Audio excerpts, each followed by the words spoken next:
ഹരേ കൃഷ്ണ. ദശകം 40 പൂതനാമോക്ഷം. തദനുനന്ദം അമന്ദശുഭാസ്പദം നൃപപുരീം കരദാനകൃതേ ഗതം സമവലോക്യ ജഗാദ ഭവത്പിതാ വിദിതകംസസഹായ ജനോദ്യമഃ.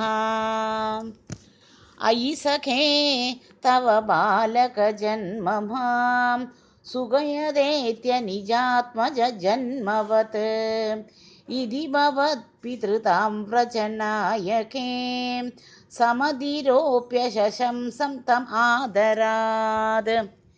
ഇഹ ച സന്ധി നിമിത്തശതാനി തേ കടകസീം നിഗതോ ലഘുഗമ്യതാം ഇതി ച തദ്വചസാ വ്രജനായകോ ഭവത് അപായ ബിയാദ്രുതം ആയയൗ.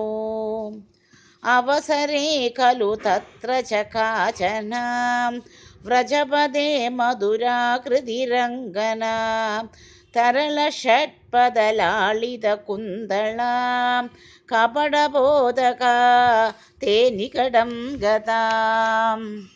സപതി സാഹൃദ ബാലകചേതന നിശിചരാന്വയ ചാഖില പൂതന വ്രജവധൂഷ്വിഹ കേയം ഇതി ക്ഷണം വ്രിമിഷതീഷു ഭവന്തമുപാദതേ.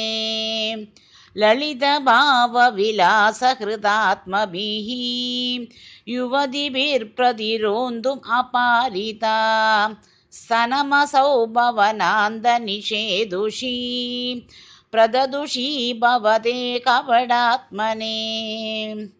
സമതിരുഹ്യ തതംഗം അശങ്കിതഃ ത്വമദ ബാലകലോപനരോഷിതഃ മഹദിവാമ്രബലം കുചമണ്ഡലം പ്രതിചുചൂഷിത ദുർവിഷദൂഷിതം.